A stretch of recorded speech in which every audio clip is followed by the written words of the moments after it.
Georgia Hale burst onto the scene in the mid-1920s, quickly became a silent leading lady, and transitioned to starring in the Talkies. But after just one talkie, she retired. Why? Join me as I investigate.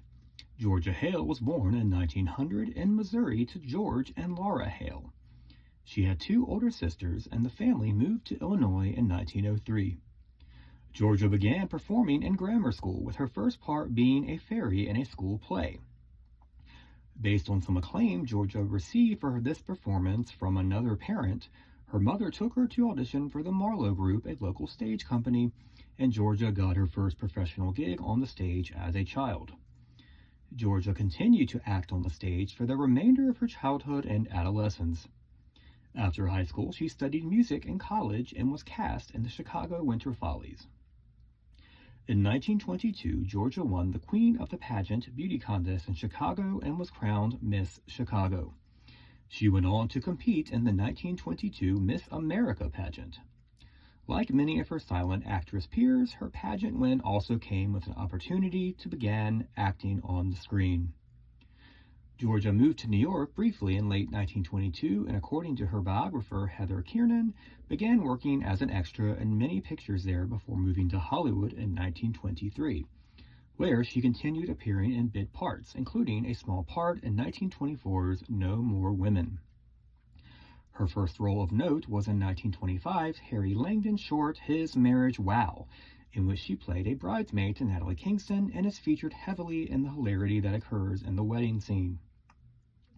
Also in 1925, Georgia met up incoming director Joseph von Sternberg, who was impressed with her charm and talent and cast her as the female lead in his independently produced The Salvation Hunters, a beautiful movie about three waifs that attempt to join together to escape from their humdrum existence on the docks near a dredge. Looking for exhibitors, von Sternberg showed the film to Charlie Chaplin, Mary Pickford, and Douglas Fairbanks, who were so impressed that they came on as financing producers and decided to release the film through United Artists. While the film was not a commercial success, it was a critical one, with Georgia winning praise from the New York Times, who said, "Georgia Hale is singularly fine in her portrayal as the girl." Chaplin was particularly impressed with Georgia's performance and cast her as the female lead in The Gold Rush after his young lover, Lita Grey, had to drop out due to pregnancy. Georgia played Georgia, a dance hall girl who Chaplin's tramp falls for once he journeys into town. Georgia is at first amused by this character, only to eventually fall for him herself. The film was a huge commercial hit, ranking as the fourth biggest moneymaker of 1925. It was also a critical smash, with Georgia winning raves again. Variety wrote, "Miss Hale as a dance hall girl gives a pleasing performance, throwing just enough abandon and independence into the role." I definitely agree. As soon as Georgia comes into frame in her first scene, she immediately demands the viewer's attention with her effortless charisma and charm. Almost overnight, Georgia was a huge star. In 1926, she starred with Buster Collier in The Rainmaker, winning raves for her work as Nell Wendell.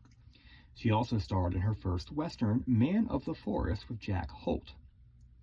But her biggest role of the year, and possibly of her career besides The Gold Rush, was the first feature film production of F. Scott Fitzgerald's The Great Gatsby, in which she originated the role of the doomed Myrtle Wilson. While this movie is sadly lost, we are fortunate to still have its trailer, which contains a short scene between Georgia and William Powell, who played George Wilson.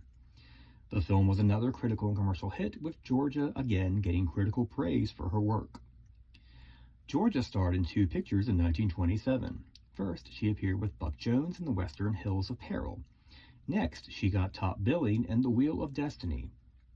In 1928, Georgia continued strong, starring in 6 silents, including A Woman Against the World with Harrison Ford, The Rawhide Kid and The Trick of Hearts with Hoot Gibson, the interesting art house film The Last Moment, Gypsy of the North, in which she played another Klondike dance hall girl, and The Floating College, in which she and Sally O'Neill played two sisters in love with their swimming teacher, played by Buster Collier.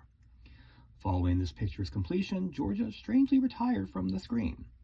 According to Kiernan, she became romantically involved with Chaplin in 1928 after he divorced Lita Grey, so it could be that she took time off to enjoy her time with him.